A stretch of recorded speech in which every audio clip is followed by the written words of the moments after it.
7. 9, un petit 9. Au-dessus de 5 sûr. C'est beaucoup 14 quand même. Hein. Donc là, tout de suite, je sais pas, je dirais peut-être 4, mais en période d'examen, en période où je suis à Dauphine, en période d'échec, etc., ça peut monter à 11. En fait, on savait tous déjà. On savait tous déjà dans quoi on se lançait. C'était pas une surprise. En fait, c'est un univers que de compétition. Le fait d'avoir déjà été mise au courant, je pense que c'est ça qui a permis à la note d'être réduite, mais sinon j'ai la haine. J'ai la haine contre cette fac. Une histoire qui m'a énormément choquée, c'était par rapport au cours de droit. On commence une matière qui s'appelle droit des obligations. C'est la première fois qu'on apprend à faire des cas pratiques. Et sans des corrigés qui avaient circulé de manière illégale, je n'aurais jamais su faire de cas pratiques. Et cette année, il y a eu un scandale parce que les profs qui faisaient ces corrigés-là n'ont pas voulu qu'ils sortent, toujours dans cette logique de compétition. Et c'est-à-dire qu'il y a un de mes potes qui a fait circuler des corrigés et qui s'est fait descendre et même insulter par sa prof juste pour ça. Les professeurs encourageaient et la délation et la compétition. J'ai vu un mail d'un prof qui disait « Toute personne qui dénoncera un élève qui a balancé des cours sera récompensée ». Tu pourrais me fournir ce mail? Ah mais le mail, je l'ai gros. C'est pas normal.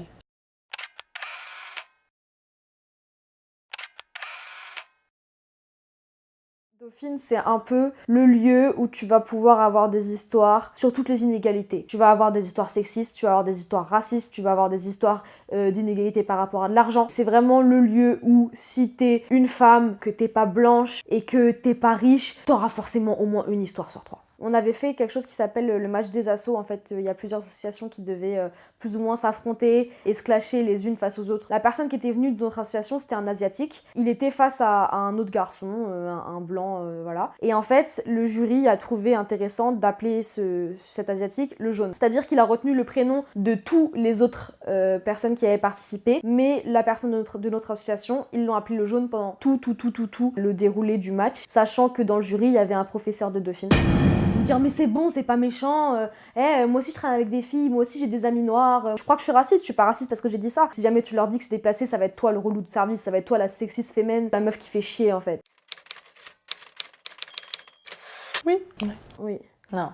Directement, je dis non. Le fait qu'il faudrait carrément mettre sa vie sociale de côté pour pouvoir réussir, on a tendance à pousser les élèves vers le haut en les tirant vers le bas. La plupart des gens vont être humiliés, vont être rabâchés, dit qu'ils sont pas intelligents, qu'ils sont mauvais dans ce qu'ils font, pour essayer de les booster, mais en fait, on n'est pas tous résistants à à cette méthode-là. Moi, je sais que je suis pas du tout faite pour ça, en fait. En essayant de me dégrader en tant qu'être humain, que je vais trouver la force pour faire mieux dans mes études. En fait, pour moi, ça n'a rien à voir.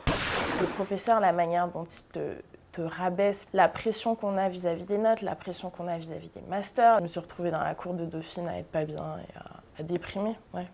À déprimer vraiment, ouais. Ça m'est arrivé une fois, j'étais partie voir la conseillère d'orientation pour pouvoir voir un peu ce que je pouvais faire. Et en fait, au lieu de parler avec elle pendant 1 heure, je me suis effondrée dans son bureau et je me suis mise à pleurer. J'avais pas trop envie de me dire que c'était une dépression parce que je me suis toujours dit que j'étais une personne qui était plus forte que ça et que en soi, il y avait pire que moi et que j'étais pas forcément à plaindre. En y réfléchissant, je me suis dit, mais qu'est-ce qui t'arrive en fait? Pourquoi tu pleures comme une fragile? Grâce à l'aide de mes précieuses amies, j'ai compris que j'étais en dépression. Ça s'est manifesté par des pleurs, par une envie de ne rien faire, de rester enfermée, d'être un mort-vivant. Dégoût qui a commencé à naître de la fac parce que je voyais les gens comme des robots, motivés uniquement par l'argent. À partir de ce moment-là, je pense que j'ai commencé à poser des questions sur pourquoi j'étais là. Quel est l'intérêt en fait de poursuivre une vie uniquement motorisée par la monnaie, la réussite sociale, par le bac+7? Qu'est-ce qu'on s'en fout en fait?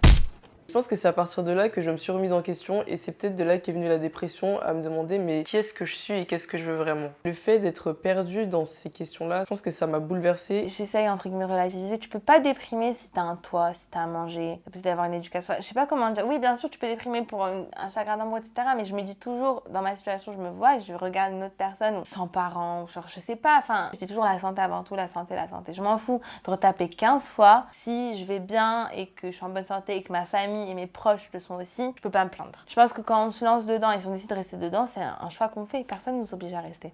En vrai, ma déprime, elle dure un soir, je pleure pendant 1 heure, le lendemain, ça va mieux. J'ai pas le temps de m'arrêter sur des trucs comme ça.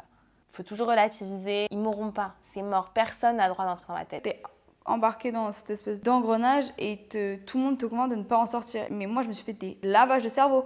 Tu n'auras pas de travail. Mon prof de compta m'a regardé, m'a fait ah ouais, mais sociologie, enfin, il y a des gens qui vont en musicologie, c'est bien, hein, c'est intéressant, mais enfin, ils n'ont pas de travail, quoi. On essaie de te remettre dans un espèce de droit chemin. Moi, parfois, je me suis dit, bah, est-ce que tu fais vraiment le bon choix d'aller en sciences sociales alors que genre tout le monde va en gestion, qu'est-ce que tu pourras faire après et tout. J'étais en mode, bah putain. Il y a plein de gens qui veulent aller en sciences sociales, mais à force de leur dire, ouais, ça ferme des portes, les gens, ils y vont pas, tu vois. C'était vraiment pesant, mais ça m'a pesé sur ma vie, la façon dont je m'alimentais, mon sommeil. Un mouvement, on veut une révolution, les gars.